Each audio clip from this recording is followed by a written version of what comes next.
జగన్మోహన్ రెడ్డి గారి ప్రభుత్వం ఇప్పటికైనా శత్రువులైనా అంగీకరించక తప్పదు. వైద్యానికి ఎంత ఇంపార్టెన్స్ ఇచ్చినామో మీ అందరికీ తెలుసు.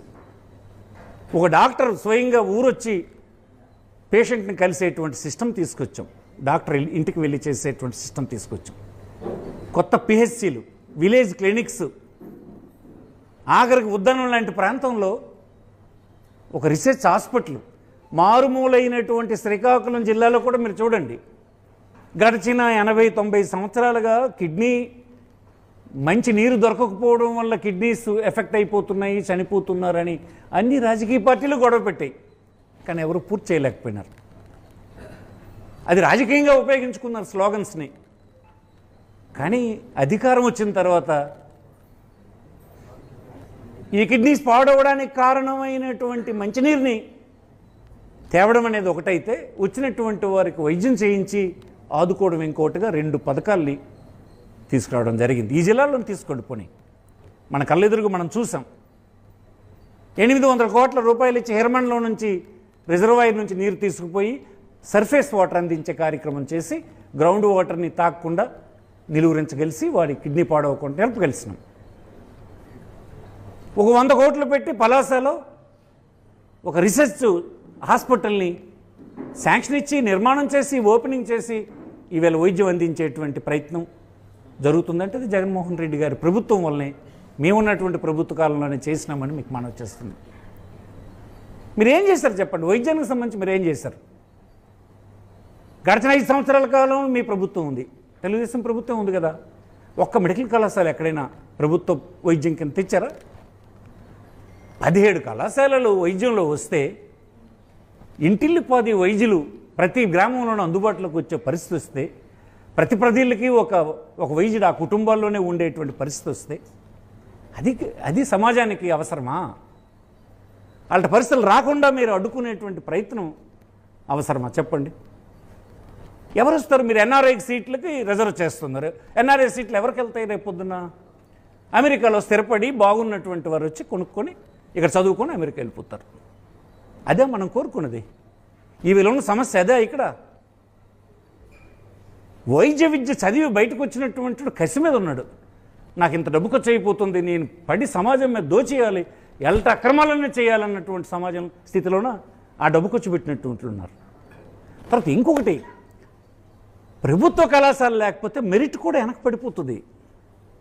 నేను అడిగాను ఒక డాక్టర్ని, ఒక సీనియర్ డాక్టర్ని అడిగాను, ఏమిటి సార్ దీనివల్ల ప్రమాదం అని. చెప్పాడు ఆయన, సార్ ప్రైవేట్ కళాశాలలు వచ్చేస్తే ఒక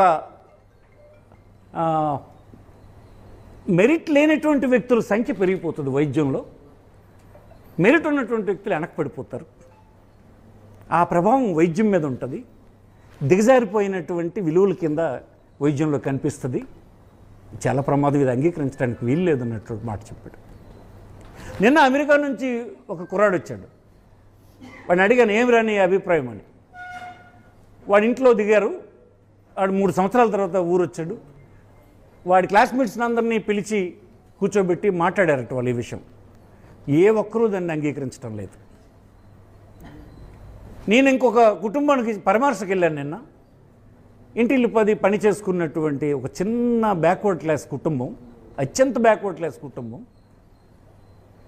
చిన్న వైద్యానికి ఆయనకి 4 లక్షల రూపాయల వైద్యం అయిందట. ఇంక ఇప్పటికీ అతని సమస్య పరిష్కారం అవ్వలేదు. ఇప్పుడు వైద్యం చేయించాలంటే బెదిరిపోతున్నారు. 4 సంవత్సరాలు వాళ్ళు సంపాదించి మిగిలించుకున్న డబ్బుని ఒక చిన్న వైద్యానికి పీకేస్తే, అది మనం చూస్తూ తప్పలు కొడితే చేసుకోండి అని ప్రభుత్వమే దాన్ని ఎంకరేజ్ చేస్తే, వాళ్ళకి భూములు ఇచ్చి హాస్పిటల్ ఇచ్చి మీరు దోపిడీ చేసుకోండి ప్రజలని చెప్తే ఎక్కడ పోవాలి? ఇక్కడ ఈ సామాన్యమైన కుటుంబాల ఆరోగ్యం ఏమైనట్టు? వాళ్ళకి గతి లేదా ఈ రాష్ట్రంలో? ఈ విధానాలు ఇంత ప్రమాదం ఉన్నాయని మనం చేస్తున్నాను. నేను ఒక మంచి డాక్టర్ని మీరు తయారు చేయకపోతే తరువాత అతని నుంచి మంచి వైద్యం ఎలా ఎక్స్పెక్ట్ చేస్తాం? విలువలతో కూడిన వైద్యం మనం ఎలా ఎక్స్పెక్ట్ చేస్తాం? ఇది ప్రభుత్వాలకి, ఇది ఇతర విషయాలు లాంటిది కాదు. ఇది భారమైన ప్రభుత్వం భరించాల్సిన అవసరం ఉంది. కొన్ని విషయాలు ప్రభుత్వం భరించాలి. ఎడ్యుకేషన్, మెడికల్ ఎడ్యుకేషన్ అంటే 2 వైద్యం కలిసి ఉన్నాయి. తర్వాత మా ప్రభుత్వం, మా పార్టీ ప్రభుత్వాలు ఉన్నప్పుడు కానీ లేనప్పుడు కానీ మేము నమ్మింది ఒకటే సిద్ధాంతం, ఈ రాష్ట్రంలో వ్యత్యాసాలు లేని సమాజం ఏర్పడాలంటే, ఈ రాష్ట్రంలో ఉండేటువంటి కుటుంబాల మధ్యన ఆర్థిక అసమానతలు తగ్గాలంటే, అందరూ గౌరవంగా జీవన ప్రమాణాలు పెరగాలంటే విద్య ఒక్కటే మార్గం అని మాకు రాజశేఖర రెడ్డి గారు, మా నాయకుడైనటువంటి రాజశేఖర రెడ్డి గారు నమ్మి అమలు చేసి ఆ ఆచరణని మళ్ళీ మా పార్టీకి అందించినారు. దాన్ని మేము కొనసాగిస్తాము, దానికోసం పోరాటం చేస్తాము, ప్రజల్ని ఎడ్యుకేట్ చేస్తాము, ఉద్యమాలు చేస్తాము, ఈ ప్రభుత్వం చేసిన విధానాల్ని అడ్డుకుంటాము, అవసరమైతే ప్రజలందరి చేత ఈ నిర్ణయాన్ని మీరు మార్చుకోవాలనే దిశ వైపు తీసుకెళ్తాము. ఇదంతా నేను విజ్ఞప్తి చేసేది ఏంటంటే, పెద్ద ఎత్తున పౌరులు ప్రభుత్వాన్ని నచ్చజెప్పే పని చేయాలని, ఆ మాయమాటల్లో పడొద్దని. మనం ప్రైవేట్ హాస్పిటల్ చూసాం, ప్రైవేట్ వైద్యం చూసాం, ప్రతి కుటుంబం ఎలా మోసపోతుందో చూస్తున్నాం, ప్రతిరోజు చూస్తున్నాం. మన బంధువులు, స్నేహితులు, మన పక్కింటి వాళ్ళు, ఎదురింటి వాళ్ళు, మన ఊరు వాళ్ళు ఎలా మోసపోయినారో, హాస్పిటల్కి వెళ్ళి మన సిస్టంలో ఎలా దోపిడీ జరిగిపోతుందో మనం చూస్తున్నాం. దీన్ని అరికట్టే ప్రయత్నమే 17 హాస్పిటళ్ళు ప్రభుత్వ ఆజమాయిషీలో, బోధనాసుపత్రులు, కాలేజీలు కట్టి అనేక రకాల ఫెసిలిటీస్ తీసుకొచ్చినటువంటి విధానాన్ని తిరగదోడడానికి మనం అంగీకరించకూడదని ఈ సందర్భంగా మనవి చేస్తున్నాం. ఇది అనుభవజ్ఞుడైనటువంటి చంద్రబాబు నాయుడు గారు ఇది విరమించుకోవాలని మనవి చేస్తున్నాం.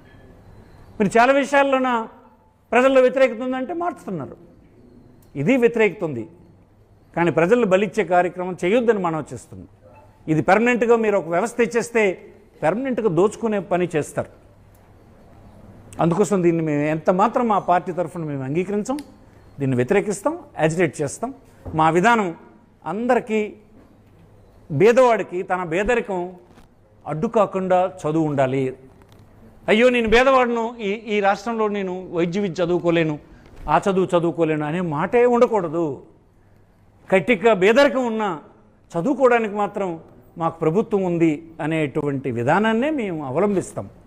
దానికోసమే ఎవరు వ్యతిరేకించినా మేము పోరాటం చేస్తాం. మా విధానంలో మార్పు ఉండదు, మీ విధానాన్ని మార్చుకోమని విజ్ఞప్తి చేస్తున్నాం. సెలవు.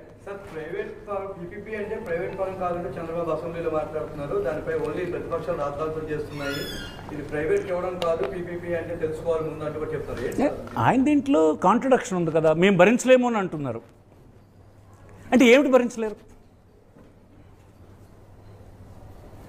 పీపీపీ ఏదట పేరు పెట్టినాయి, మేము భరించలేము, ఇవన్నీ చేయలేము అని అంటున్నారు కదా. అంటే ఏంటి? ఈ భరించలేని మొత్తాన్ని ఎవరి దగ్గర వసూలు చేయమని మీరు ఇతరులకు ఇస్తున్నారు? ఏ పేరైతే ఎందుకు ప్రజలకి? నువ్వు చేస్తున్నటువంటి విధానం వలన దాని రిప్రికేషన్స్ ఏంటి?